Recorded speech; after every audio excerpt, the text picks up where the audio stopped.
Hello dear students, welcome back to the physics classes. In this class, I will take up the new chapter from the second year, that is electromagnetic induction. ನಿಮ್ಮ Karnataka CET examination ಅಲ್ಲಿ it may carry 2 to 3 questions from every year. ಹಾಗಾಗಿ ಈ ಒಂದು chapter ಕೂಡ ನಿಮ್ಮ Karnataka CET ಗೆ ತುಂಬಾನೇ important ಆಗಿದೆ. ಈ ಒಂದು ಕ್ಲಾಸ್ ಅಲ್ಲಿ ನಾನು ಏನು ಮಾಡ್ತಾ ಹೋಗ್ತೀನಿ ಅಂದ್ರೆ ಈ ಚಾಪ್ಟರ್ ಗೆ ರಿಲೇಟೆಡ್ ಆಗಿರತಕ್ಕಂತಹ ಎಲ್ಲಾ ಕಾನ್ಸೆಪ್ಟ್ ಇಲ್ಲಿವರೆಗೂ ಕೇಳಿರತಕ್ಕಂತಹ ಕರ್ನಾಟಕ CET ಕಾನ್ಸೆಪ್ಟ್ ಆಗಿರಬಹುದು, ಮುಂದೆ ಕೇಳಬಹುದಾದಂತಹ ಕಾನ್ಸೆಪ್ಟ್ ನ ನಾನು ಕವರ್ ಮಾಡ್ಕೊಡ್ತೀನಿ. ಈ ಕಾನ್ಸೆಪ್ಟ್ ಅಲ್ಲಿ ನೀಟಿನ ಸ್ವಲ್ಪ ಕಾನ್ಸೆಪ್ಟ್ ಕೂಡ ಇಂಪಾರ್ಟೆಂಟ್ ಆಗಿರುತ್ತೆ. ಯಾಕೆ ಇನ್ಕ್ಲೂಡ್ ಮಾಡಿದ್ದೀನಿ ಅಂದರೆ ಇದು ನೀಟಲ್ಲಿ ಕೇಳಿರ್ತಕ್ಕಂತಹ ಕ್ವಶನ್ಸು ನಿಮ್ಮ ಕರ್ನಾಟಕ CET ನಲ್ಲಿ ರಿಪೀಟ್ ಆಗ್ತಾ ಇದೆ. So I included some NEET concepts also. Let move on to the synopsis regarding the chapter electromagnetic induction. ನೋಡಿ, ಎಲೆಕ್ಟ್ರೋಮ್ಯಾಗ್ನೆಟಿಕ್ ಇಂಡಕ್ಷನ್ ಅಂತ ಅಂದರೆ the current produced or the current induced due to the change in the magnetic field. ಆ change in the magnetic field ಅನ್ನೋಕ್ಕಿಂತ ನಾವು change in the magnetic flux ಅಂತ ಕರಿತೀವಿ. So due to the change in the magnetic flux there is a current is induced in the circuit. That process or that phenomena we are call it as a electromagnetic induction. ನೋಡಿ, electromagnetic induction start ಆಗ್ತಕ್ಕಂಥದ್ದು magnetic flux concept ಇಂದ. Magnetic flux ಅಂತ ಅಂದರೆ the number of field lines passing normally through the unit area. ಒಂದು area, say for example this is the circular coil, any coil whatever it may be the shape, number of field lines normally ಈ ರೀತಿ perpendicular ಆಗಿ ಎಷ್ಟು number of field lines ಒಂದು unit ಏರಿಯಾದಲ್ಲಿ pass ಆಗುತ್ತೋ ಅದನ್ನು ನಾವು ಮ್ಯಾಗ್ನೆಟಿಕ್ ಫ್ಲಕ್ಸ್ ಅಂತ ಕರಿತೀವಿ. The magnetic flux can B calculated by the formula BA cos θ. ಇಲ್ಲಿ ಎ ಅನ್ನೋದು ತುಂಬಾ important. A we are taken as a area vector ಅಂತ ತಗೊಳ್ತೀವಿ. ಇಲ್ಲಿ ಏರಿಯಾ ವೆಕ್ಟರ್ನ ನಾವು ಯಾವ ರೀತಿ ಕ್ಯಾಲ್ಕುಲೇಟ್ ಮಾಡ್ಬೋದು, ಅದು what is the direction of the area vector ಅಂತ ಅಂದರೆ, ನೋಡಿ ಇದು ಕಾಯಿಲ್ ಅಂತ ತಗೊಂಡ್ರೆ ಈ ಫೇಸ್ ಇದೆಯಲ್ವಾ, this is the coil, this is the plane of the coil. ಈ ಪ್ಲೇನ್ ಆಫ್ ದ ಕಾಯಿಲ್ಗೆ ಏರಿಯಾ ವೆಕ್ಟರ್ ಯಾವಾಗಲೂ ಕೂಡ ಪರ್ಪೆಂಡಿಕ್ಯುಲರ್ ಆಗಿರುತ್ತೆ, ಈ ರೀತಿ ಪರ್ಪೆಂಡಿಕ್ಯುಲರ್ ಆಗಿರುತ್ತೆ. ಸೊ ಏರಿಯಾ ವೆಕ್ಟರ್ ಯಾವಾಗಲೂ ಕೂಡ ಪ್ಲೇನಿಗೆ ಪರ್ಪೆಂಡಿಕ್ಯುಲರ್ ಆಗಿರುತ್ತೆ. So pi is equal to pi is the magnetic flux that can be written as B dot A because cos theta ಇರೋದ್ರಿಂದ it is a dot product. pi ಅನ್ನೋದು scalar quantity. ನಿಮಗೆ ಗೊತ್ತಿದೆ, ಎರಡು vector dot product ಆಗಿದ್ರೆ that will be, it will give the scalar. So this is the scalar. Unit of magnetic flux is the Weber. It is also called it as a B ಗೆ Tesla, area ಗೆ meter square. So Tesla meter square is also a unit of the magnetic flux. Dimensional formula we can calculate by using the magnetic flux in a dimension. ಅದೇ ರೀತಿ area dimension ಅನ್ನು ನೀವು calculate ಮಾಡಿದ್ರೆ you can get the dimension of the flux. ಒಂದ್ಸರಿ ನಿಮ್ಮ examination ಅಲ್ಲಿ ಕೇಳಿದರೆ, ಹಾಗಾಗಿ ನಾನು ಡೈಮೆನ್ಷನ್ ಕೂಡ ಇನ್ಕ್ಲೂಡ್ ಮಾಡಿದ್ದೀನಿ. ನೋಡಿ, so whenever change in the magnetic flux linked with the coil there is a induced current. So according to Faraday law, the magnitude of the induced EMF is equal to rate of change of magnetic flux. The magnitude of the induced EMF is equal to rate of change of magnetic flux linked with the coil. ಇದರಲ್ಲಿ ಎಷ್ಟು magnetic flux link ಆಗಿದೆ ಅನ್ನೋದ್ರ ಮೇಲೆ magnitude of the induced EMF depend ಆಗಿದೆ. If it is n number of turns, we can write it as minus n into d pi by dt. ಇಲ್ಲಿ negative sign ಏನು indicate ಮಾಡುತ್ತೆ ಅಂದರೆ direction of the induced current or direction of the induced EMF ನ indicate ಮಾಡುತ್ತೆ. This is according to with Lenz law. ನಾನು after I will explain the Lenz law. ನೋಡಿ, ಇದು ತುಂಬಾ ಇಂಪಾರ್ಟೆಂಟ್ ಪ್ರಾಬ್ಲಮ್ ನಿಮ್ಮ ಎಕ್ಸಾಮಿನೇಷನಲ್ಲಿ. ನೋಡಿ, EMF is equal to minus n d pi, that is the change in the magnetic flux na final magnetic flux minus initial magnetic flux ಅಂತ ಬರ್ದಿದೆ. This is the time interval T2 minus T1. This formula is also important. ಇಲ್ಲಿ ನೋಡಿ, magnetic ಫ್ಲಕ್ಸ್ಗೆ formula ಇದೆಯಲ್ವಾ, BA cos θ. ನಾನು BA cos θ ಈ ಫಾರ್ಮುಲಾದಲ್ಲಿ pi ಜಾಗದಲ್ಲಿ substitute ಮಾಡಿದ್ದೀನಿ. ನೋಡಿ, n ಅನ್ನೋದು ನಂಬರ್ ಆಫ್ ಟರ್ನ್ಸ್. ಇಲ್ಲಿ ನಂಬರ್ ಆಫ್ ಟರ್ನ್ಸ್ 1 ಇತ್ತು ಅಂದರೆ 1, 2 ಇತ್ತು ಅಂದರೆ 2. ಅದೇ ರೀತಿ ನಂಬರ್ ಆಫ್ ಟರ್ನ್ಸ್ನ ಕ್ವಶನ್ ಅಲ್ಲಿ ಕೊಟ್ಟಿರ್ತಾರೆ. So minus n d by dt of pi ಅಂದರೆ ನೋಡಿ BA cos θ. ನಾನು BA cos θ ಇನ್ಕ್ಲೂಡ್ ಮಾಡಿದ್ದೀನಿ. ಇಲ್ಲಿ ತುಂಬ ಇಂಪಾರ್ಟೆಂಟ್ ಆಗಿರ್ತಕ್ಕಂಥದ್ದು ಮ್ಯಾಗ್ನೆಟಿಕ್ ಫ್ಲಕ್ಸ್ ಚೇಂಜ್ ಆಗಬೇಕಂದ್ರೆ ನೋಡಿ, ಪೈ ಅನ್ನೋದು ಚೇಂಜ್ ಆಗಬೇಕಂದ್ರೆ ನಾಟ್ ಓನ್ಲಿ ಬಿ ಚೇಂಜ್ ಆಗಬೇಕು ಅಂತ ಏನಿಲ್ಲ. ಬಿ ಚೇಂಜ್ ಆದರೂ ಪೈ ಚೇಂಜ್ ಆಗುತ್ತೆ, ಎ ಚೇಂಜ್ ಆದರೂ ಕೂಡ ಪೈ ಚೇಂಜ್ ಆಗುತ್ತೆ. ಅದೇ ರೀತಿ ಥೀಟಾ ವೇರಿ ಆದರೂ ಕೂಡ ಫ್ಲಕ್ಸ್ ಚೇಂಜ್ ಆಗುತ್ತೆ. So change in flux can be obtained by 3 ways. Different ways ನಾವು ಮ್ಯಾಗ್ನೆಟಿಕ್ ಫ್ಲಕ್ಸ್ನ ಒಬ್ಟೈನ್ ಮಾಡ್ಬೋದು. ನೋಡಿ, the first way, if area is varying, area ಏನಾದರೂ ವೇರಿ ಆಗ್ತಿದ್ರೆ ಅಂದರೆ ಕಾಯಿಲಿನ ವೇರಿಯಾ, ಫಾರ್ ಎಕ್ಸಾಂಪಲ್ ಒಂದು ಕಾಯಿಲ್ ಇದೆ ಅಂತ ತಿಳ್ಕೊಳ್ಳಿ, ಅದನ್ನು ನಾನು ಶ್ರಿಂಕ್ ಮಾಡ್ತೀನಿ. ಶ್ರಿಂಕ್ ಮಾಡಿದಾಗ ರೇಡಿಯಸ್ ಚೇಂಜ್ ಆಗುತ್ತೆ. ಸಿಮಿಲರ್ಲಿ ರೇಡಿಯಸ್ ಚೇಂಜ್ ಆಗ್ತಿದೆ ಅಂದರೆ ಏರಿಯಾ ಚೇಂಜ್ ಆಗುತ್ತೆ. ಅಥವಾ ನಾನು ಎಕ್ಸ್ಪ್ಯಾಂಡ್ ಮಾಡ್ತೀನಿ, ಎಕ್ಸ್ಪ್ಯಾಂಡ್ ಮಾಡಿದಾಗ ನಮಗೇನಾಗುತ್ತೆ, ಸ್ಟ್ರೆಚ್ ಮಾಡಿದಾಗ ಏರಿಯಾನು ಚೇಂಜ್ ಆಗುತ್ತೆ. ಸಿಮಿಲರ್ಲಿ ರೇಡಿಯಸ್ ಕೂಡ ಚೇಂಜ್ ಆಗುತ್ತೆ. ಸೊ ಏರಿಯಾ ಚೇಂಜ್ ಆಗೋದ್ರಿಂದ number of field lines passing through this unit area will be changes.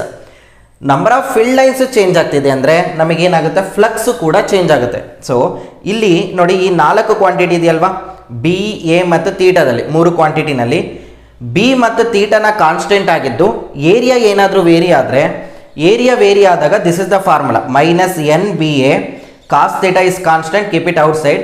A vary ಆಗ್ತಿದೆ, ಹಾಗಾಗಿ DA/dt ಅಂತ ಬರ್ತಿದ್ದೀನಿ. ಏನಕ್ಕೆ ಹೇಳ್ತಾ ಇದ್ದೀನಿ ಅಂದರೆ ನಿಮ್ಮ ಕ್ವಶನ್ ಪೇಪರಲ್ಲಿ ಆಲ್ರೆಡಿ ಕೇಳಿದ್ದಾರೆ, if radius is decreased by at the rate of 1 mm/s ಅಂತ ಕೊಡ್ತಾರೆ. ಸೊ ರೇಡಿಯಸ್ ಚೇಂಜ್ ಆಗ್ತಿದೆ 1 mm/s ಅಲ್ಲಿ, ಹಾಗಾದರೆ ಫ್ಲಕ್ಸ್ ಎಷ್ಟು ಚೇಂಜ್ ಆಗುತ್ತೆ ಅಥವಾ EMF ಎಷ್ಟು ಇಂಡ್ಯೂಸ್ ಆಗುತ್ತೆ ಅಂತ ಕೇಳ್ತಾರೆ. ಇಲ್ಲಿ ಏನು ಮಾಡಬೇಕು, ಏರಿಯಾ ಆಫ್ ದ ಲೂಪ್ನ ತಗೋಬೇಕು. ಏರಿಯಾ ಈಗ πr² ಅಂತ ತಗೊಳ್ಳಿ, ಸರ್ಕ್ಯುಲರ್ ಲೂಪ್ ಆಗಿದ್ರೆ πr². ಈಗ ಇದನ್ನು ಡಿಫ್ರೆನ್ಶಿಯೇಟ್ ಮಾಡಿದರೆ ಏನಾಗುತ್ತೆ, ಇಲ್ಲಿ ಬರ್ತಕ್ಕಂಥದ್ದು DA/dt. So we can get DA/dt is equal to, ನೋಡಿ ಇದನ್ನು ಡಿಫ್ರೆನ್ಶಿಯೇಟ್ ಮಾಡಿದರೆ π is constant 2r into dr/dt ಆಗುತ್ತೆ. ಸೊ ಈ ಪ್ಲೇಸಲ್ಲಿ ನೀವೇನು ಮಾಡ್ತೀರಾ, ಇದನ್ನು ಸಬ್ಸ್ಟಿಟ್ಯೂಟ್ ಮಾಡ್ತೀರಾ.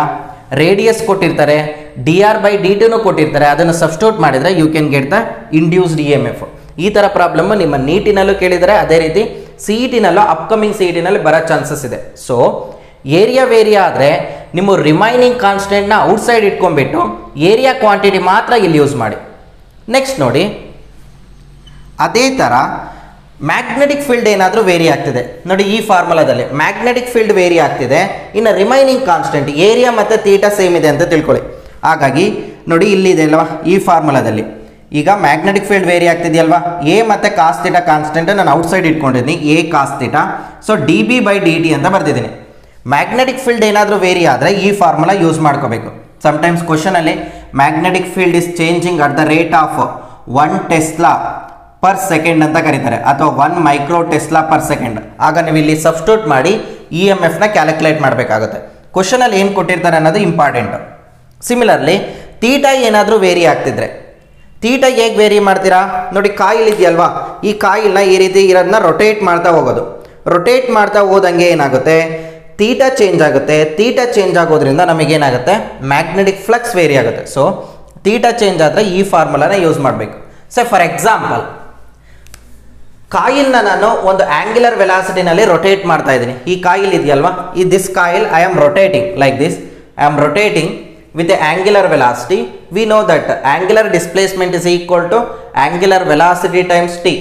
Angular velocity is equal to angular displacement by t. Theta is equal to ಏನಾಯಿತು, ಒಮೆಗಾ ಇಂಟು ಟಿ ಆಯಿತು. ನೋಡಿ ಒಮೆಗಾ ಟಿನ ನಾನು ಈ ಫಾರ್ಮುಲಾದಲ್ಲಿ ಇಲ್ಲಿ ಸಬ್ಸ್ಟಿಟ್ಯೂಟ್ ಮಾಡಿದ್ದೀನಿ, ತೀಟಾ ಜಾಗದಲ್ಲಿ ಒಮೆಗಾ ಟಿ. ಇದಕ್ಕೆ ಡಿಫ್ರೆನ್ಶಿಯೇಟ್ ಮಾಡಿದರೆ ಏನಾಗುತ್ತೆ, cos omega t is minus omega sine omega t. Minus into minus plus ಆಯಿತು. This is the EMF induced. Very important. When the coil is rotated, ಕಾಯಿಲ್ನ ರೊಟೇಟ್ ಮಾಡಿದಾಗ the EMF induced is given by NBA omega sine omega t. ನಿಮ್ಮ question ಪೇಪರಲ್ಲಿ ಯಾವ ರೀತಿ ಕೇಳಿದ್ದಾರೆ ಅಂದರೆ, when the coil is rotated what will be the maximum induced EMF ಅಂತ ಕೇಳ್ತಾರೆ. ಮ್ಯಾಕ್ಸಿಮಮ್ ಇಂಡ್ಯೂಸ್ಡ್ EMF ಆಗಬೇಕಂದ್ರೆ ನೋಡಿ, ಈ ಮ್ಯಾಕ್ಸಿಮಮ್ ಆಗಬೇಕು ಅಂದರೆ ನಿಮಗೇನಾಗಬೇಕು, ಸೈನ್ ಒಮೆಗಾ ಟಿ ಏನಾಗಬೇಕು, 1 ಆಗಬೇಕು. ಸೈನ್ ಒಮೆಗಾ ಟಿ 1 ಆದಾಗ ಈ ಏನಾಗುತ್ತೆ, ಮ್ಯಾಕ್ಸಿಮಮ್ ಆಗುತ್ತೆ. ಮ್ಯಾಕ್ಸಿಮಮ್ ವ್ಯಾಲ್ಯೂ ಏನಾಗಿರುತ್ತೆ, ಈ maximum is equal to this is the value NBA omega. This is the value of the maximum EMF induced. ನೋಡಿ ಈ variety of formulas important. This is the first formula, ಅದೇ ರೀತಿ ಈ formula, ಅದೇ ರೀತಿ ಈ ಫಾರ್ಮುಲಾ. ಏರಿಯಾ ಚೇಂಜ್ ಆದಾಗ ಈ ಫಾರ್ಮುಲಾ ಯೂಸ್ ಮಾಡ್ಕೊಳ್ಳಿ. ಒಂದೇ ಫಾರ್ಮುಲಾ, ಜಸ್ಟ್ ಮಾಡಿಫಿಕೇಶನ್ ಅಷ್ಟೇ. ಈ ಫಾರ್ಮುಲಾ ತಗೊಳ್ಳಿ. ಏರಿಯಾ ಚೇಂಜ್ ಆದರೆ ಈ ಫಾರ್ಮುಲಾ ಯೂಸ್ ಮಾಡಿ. ಮ್ಯಾಗ್ನೆಟಿಕ್ ಫೀಲ್ಡ್ ಚೇಂಜ್ ಆದರೆ ಈ ಫಾರ್ಮುಲಾ. ರೊಟೇಟ್ ಮಾಡಿದಾಗ ಈ formula. Okay, these are the 3 variety of formula to calculate the magnetic flux along with induced EMF. ಇಲ್ಲಿ E ಅನ್ನೋದು induced EMF. We move on to the next concept. The concept is induced current. ನೋಡಿ ನಮಗೆ ಗೊತ್ತಿದೆ, ಯಾವಾಗ magnetic flux ಒಂದು ಕಾಯಿಲಲ್ಲಿ change ಆಗುತ್ತೋ magnetic flux change ಆಗಬೇಕಂದ್ರೆ ನಾನು ಹೇಳಿದೆ ಬಿ ಚೇಂಜ್ ಆಗ್ಬೋದು, ಇಲ್ಲ ಎ ಚೇಂಜ್ ಆಗ್ಬೋದು, ಇಲ್ಲ ಥೀಟಾ ಚೇಂಜ್ ಆಗ್ಬೋದು. Whatever it may be, flux change ಆಗ್ತಿದೆ ಅಂದರೆ ನಮಗೆ ಇ ಎಮ್ ಎಫ್ ಇಂಡ್ಯೂಸ್ ಆಗುತ್ತೆ. E M F is nothing but some potential difference. E M F induce ಆಗ್ತಿದೆ ಅಂದರೆ ನಮಗೆ ಇಂಡ್ಯೂಸ್ಡ್ ಕರೆಂಟ್ ಬರುತ್ತೆ. ಹಾಗಾದರೆ what is the value of induced current? Induced current is given by, we know that according to Ohm's law I is equal to V divided by R. ಇಲ್ಲಿ V ಬದಲು ಏನಾಗಿರುತ್ತೆ, E M F induce ಆಗಿದೆಯಲ್ವಾ, ಇನ ತಗೋಬೇಕು, E divided by R. ಇನ value ಏನಿದೆ ನೋಡಿ, the value for E is given by, ಇಲ್ಲಿದೆ ನೋಡಿ, N into D phi by D T. So N into D phi by D T, just ನಾನು ಮ್ಯಾಗ್ನಿಟ್ಯೂಡ್ನ ತೊಗೊಂಡಿದ್ದೀನಿ. So N into D phi by D T divided by R. So induced ಕರೆಂಟ್ನ calculate ಮಾಡೋಕ್ಕೆ this is the formula, N R D phi by D T. Otherwise directly ನೀವು ಇದನ್ನು use ಮಾಡ್ಬೋದು. Induced current is equal to induced E M F by resistance. ಅವ್ರು resistance value ಕ್ವಶನಲ್ಲಿ ಕೊಟ್ಟಿರ್ತಾರೆ. E M ಎಫ್ನ ಈ 4 formula use ಮಾಡಿಕೊಂಡು ಅವರು ಯಾವುದನ್ನು ಚೇಂಜ್ ಕೇಳಿದ್ರೆ ಅದರಲ್ಲಿ ಕ್ಯಾಲ್ಕುಲೇಟ್ ಮಾಡ್ಕೊತೀರಾ, you can get the induced current. ಇದನ್ನು ನಿಮ್ಮ ಎಕ್ಸಾಮಿನೇಷನಲ್ಲಿ ಕೇಳಿದ್ದಾರೆ. ಅದೇ ಥರ ಇಂಡ್ಯೂಸ್ಡ್ ಕರೆಂಟ್ ಇದೆ ಅಂದರೆ ನಿಮಗೆ ಇಂಡ್ಯೂಸ್ಡ್ ಚಾರ್ಜ್ ಬರಬೇಕಲ್ವಾ. ನೋಡಿ, ಇಂಡ್ಯೂಸ್ಡ್ ಚಾರ್ಜ್ನ ಕ್ಯಾಲ್ಕುಲೇಟ್ ಮಾಡೋಕ್ಕೆ d q is equal to I into d t ಅಲ್ವಾ, I is equal to d q by D t ಅಲ್ವಾ. So d q is equal to ಏನಾಯಿತು, I into d t. I ಅಂದರೆ ನೋಡಿ this is I ಅಲ್ವಾ, N by R into D phi by D T. So d t get cancel out. If it is N is equal to 1, ಒಂದೇ ಒಂದು turn ಇದೆ, ಒಂದೇ coil ಇದೆ, ಆಗ d q is equal to ಏನಾಯಿತು, d phi by R. This is very very important. Induced charge is equal to induced E M flux divided by R. So induced charge ಅನ್ನೋದು change in total change in flux ಮೇಲೆ ಮಾತ್ರ depend ಆಗಿದೆ. It does not depend upon the time taken. So induced charge is independent on time. This is very important. ನಿಮ್ಮ ನೀಟಲ್ಲಿ already ಕೇಳಿದ್ದಾರೆ, induced charge is independent on time. It only dependent upon the change in flux, net change in flux, not rate of change of flux. It only dependent upon the net change in flux. ಈ question ಕೂಡ ತುಂಬಾ important. So charge induced charge is equal to D phi by R. ಅದೇ ರೀತಿ ನೀವು ಪವರ್ನ calculate ಮಾಡ್ಬೋದು. Power is equal to ಏನಾಗಿರುತ್ತೆ, I square R. I ಇಲ್ಲಿ ಸಿಕ್ಕಿದೆ, ಸಬ್ಸ್ಟಿಟ್ಯೂಟ್ ಮಾಡಿದ್ರೆ you can get the power. ನೋಡಿ, ಈ ಇಂಡ್ಯೂಸ್ಡ್ ಇ ಎಮ್ ಎಫ್ ಮೇಲೆ, ಇಂಡ್ಯೂಸ್ಡ್ ಕರೆಂಟ್ ಮೇಲೆ, ಅದೇ ರೀತಿ ಇಂಡ್ಯೂಸ್ಡ್ ಚಾರ್ಜ್ ಮೇಲೆ ನಿಮ್ಮ ಎಕ್ಸಾಮಿನೇಷನ್ಗೆ ತುಂಬಾ ಇಂಪಾರ್ಟೆಂಟು. ಸುಮಾರು ಸರಿ ಕ್ವಶನ್ಸು ಈ ಫಾರ್ಮುಲಾದ ಮೇಲೆ ಬರ್ತಾ ಇದೆ. ನೋಡಿ, ಸಮ್ಟೈಮ್ಸ್ ಏನಾಗುತ್ತೆ ಅಂದರೆ ನಿಮ್ಮ ಕ್ವಶನ್ ಪೇಪರಲ್ಲಿ ಗ್ರಾಫಿಕಲಿ ಕೊಟ್ಬಿಡ್ತಾರೆ. ಗ್ರಾಫಿಕಲಿ ಇದ್ದಾಗ ನಾವು ಯಾವ ರೀತಿ ಪ್ರಾಬ್ಲಮ್ನ ಸಾಲ್ವ್ ಮಾಡಬೇಕು ಅಂತ ನೋಡಿ. ಗ್ರಾಫಿಕಲಿ ಇದ್ದಾಗ ಸೇ ಫಾರ್ ಎಕ್ಸಾಂಪಲ್ ಈ ರೀತಿ ಇದೆ ಅಂತ ತಿಳ್ಕೊಳ್ಳಿ question. This is I versus t graph ಕೊಟ್ಟಿದ್ದಾರೆ. I versus t graph, there will be a 4, there will be a 1 ಅಂತ ತಗೊಳ್ಳಿ. What will be the flux, change in flux ಅಂತ ಕೇಳ್ತಾರೆ. ನೋಡಿ, ಚೇಂಜ್ ಇನ್ ಫ್ಲಕ್ಸ್ನ ಕ್ಯಾಲ್ಕುಲೇಟ್ ಮಾಡೋಕ್ಕೆ ನೀವೇನು ಮಾಡ್ತೀರಾ, ಡಿ ಕ್ಯೂ ಇಂಟು ಆರ್ ಅಂತ ತೊಗೊಳ್ತೀವಿ. ಆರ್ನ ಕೊಟ್ಟಿದ್ದಾರಂತೆ ತಿಳ್ಕೊಳ್ಳಿ, 2 ಓಮ್. ಹಾಗಾದರೆ ಡಿ ಕ್ಯೂ ಹೇಗೆ ಕ್ಯಾಲ್ಕುಲೇಟ್ ಮಾಡ್ತೀರಾ, ಬೈ ಯೂಸಿಂಗ್ ದಿಸ್ ಗ್ರಾಫ್. ನೋಡಿ, ನಿಮಗೆ ಗೊತ್ತಿದೆ I is equal to d q by D t ಅಲ್ವಾ. So d q is equal to ಏನಾಯಿತು, ಐ ಇಂಟು ಡಿ ಟಿ ಆಯಿತು. ಸೊ ನಮಗೆ ನೋಡಿ ಮಲ್ಟಿಪ್ಲಿಕೇಶನ್ ಮಾಡಬೇಕು. ಮಲ್ಟಿಪ್ಲಿಕೇಶನ್ ಮಾಡಬೇಕಂದ್ರೆ ಇದ್ರದ್ದು ಏರಿಯಾ ಕ್ಯಾಲ್ಕುಲೇಟ್ ಮಾಡಿದರೆ you can get the induced charge. So area under current versus time graph will give the induced charge. Area ಏನಾಗುತ್ತೆ ಇದ್ರದ್ದು, half into area means this is the triangle, half into base into height. So this is becomes 2. ಏನಾಯಿತು, 2 coulomb ನಮಗೇನು ಬಂತು, charge ಬರುತ್ತೆ. ಹಾಗಾದರೆ flux ಏನಾಯಿತು, d phi is equal to d q ಏನಿದೆ, d q is 2, resistance is 2. So that this is 4 weber. This is the answer for the given question. ಇದನ್ನು ನಿಮ್ಮ neat ಎಕ್ಸಾಮಿನೇಷನಲ್ಲಿ ಕೇಳಿದರೆ, ಬಟ್ ನಿಮ್ಮ ಕರ್ನಾಟಕ CET-ನಲ್ಲೂ ಬರೋ ಚಾನ್ಸಸ್ ಇದೆ, because this is the basic question ಆಗಿರೋದ್ರಿಂದ. So induced ಚಾರ್ಜ್ನ ಹೇಗೆ ಕ್ಯಾಲ್ಕುಲೇಟ್ ಮಾಡೋದು, ಇಂಡ್ಯೂಸ್ಡ್ ಕರೆಂಟ್ನ ಹೇಗೆ ಕ್ಯಾಲ್ಕುಲೇಟ್ ಮಾಡೋದು, ಇ ಎಮ್ ಎಫ್ನ ಹೇಗೆ ಕ್ಯಾಲ್ಕುಲೇಟ್ ಮಾಡೋದು ತುಂಬಾ important. Next concept, very important concept. Lenz law ಏನಕ್ಕೆ ಯೂಸ್ ಮಾಡ್ತೀವಿ ಅಂದರೆ ನಾವು polarity of the induced E M F, ಅಂದರೆ ಸೈನ್ ಕೊಡೋಕ್ಕೆ ಪ್ಲಸ್ ಸೈನ್ ಕೊಡಬೇಕು ಅಥವಾ ನೆಗೆಟಿವ್ ಸೈನ್ ಕೊಡಬೇಕು, ಅದನ್ನು ಕೊಡೋಕ್ಕೆ ನಾವೇನು ಮಾಡ್ತೀವಿ, ಲೆನ್ಸ್ ಲಾನ ಯೂಸ್ ಮಾಡ್ತೀವಿ. ಅಥವಾ ಇಂಡ್ಯೂಸ್ಡ್ ಕರೆಂಟಿನ ಒಂದು ಸೈನ್ ಕೊಡೋಕ್ಕೆ ನಾವೇನು ಮಾಡ್ತೀವಿ, ಲೆನ್ಸ್ ಲಾನ ಯೂಸ್ ಮಾಡ್ತೀವಿ. So Lenz law explains the law of conservation of energy. Law of conservation of ಎನರ್ಜಿನ ಎಕ್ಸ್ಪ್ಲೇನ್ ಮಾಡುತ್ತೆ. ಸ್ಟೇಟ್ಮೆಂಟ್ ಏನು ಹೇಳುತ್ತೆ ಅಂದರೆ the polarity of the induced E M F is such that it produces the ಅಥವಾ it induces the current but it opposes the change. ನೋಡಿ, ಕಾಯಿಲಲ್ಲಿ change ಆಗೋದನ್ನ oppose ಮಾಡಬೇಕು. ಸೇ ಫಾರ್ ಎಕ್ಸಾಂಪಲ್, ಇದು ಕಾಯಿಲ್ ಇದೆ ಅಂತ ತಿಳ್ಕೊಳ್ಳಿ. ಮ್ಯಾಗ್ನೆಟ್ನ ನಾನು ಈ ರೀತಿ ತರ್ತಾ ಇದ್ದೀನಿ. Number of field lines linked with this coil will be increase ಆಗುತ್ತಲ್ವಾ, ಯಾಕಂದರೆ ಹತ್ತತ್ರಕ್ಕೆ ಬಂದಾಗ ಮ್ಯಾಗ್ನೆಟಿಕ್ ಫೀಲ್ಡ್ ಲೈನ್ಸು ಜಾಸ್ತಿ ಆಗುತ್ತೆ. ಸೊ ದೂರ ಹೋದಂಗೆ ಮ್ಯಾಗ್ನೆಟಿಕ್ ಫೀಲ್ಡ್ ಲೈನ್ಸ್ ಏನಾಗುತ್ತೆ, ಡಿಕ್ರೀಸ್ ಆಗುತ್ತೆ. ಈ ಡಿಕ್ರೀಸ್ ಆಗೋದಾಗಿರ್ಬೋದು ಅಥವಾ ಇನ್ಕ್ರೀಸ್ ಆಗೋದಾಗಿರ್ಬೋದು, ಇದನ್ನು ಆಪೋಸ್ ಮಾಡಬೇಕು. That is we are call it as a Lenz law. ಆ ರೀತಿ ನಾವೇನು ಮಾಡಬೇಕು, ಡೈರೆಕ್ಷನ್ ಆಫ್ ದ ಇಂಡ್ಯೂಸ್ಡ್ ಕರೆಂಟ್ನ ಕೊಡಬೇಕು. ನೋಡಿ, ಫಾರ್ ಎಕ್ಸಾಂಪಲ್ ಈ ಕೇಸ್ನ ಅಬ್ಸರ್ವ್ ಮಾಡಿ.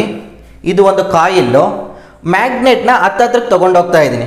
ಮ್ಯಾಗ್ನೆಟ್ನ ಹತ್ತತ್ರಕ್ಕೆ ತೊಗೊಂಡೋಗ್ತಾ ಇದ್ದೀನಿ, ನಾರ್ತ್ ಪೋಲ್ನ.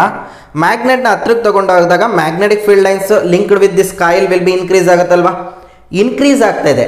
ಅಕಾರ್ಡಿಂಗ್ ಟು ಲೆನ್ಸ್ ಲಾ ಏನಾಗಿರಬೇಕು, ಇಂಡ್ಯೂಸ್ಡ್ ಕರೆಂಟಿನ ಡೈರೆಕ್ಷನ್ ಕೊಡಬೇಕು.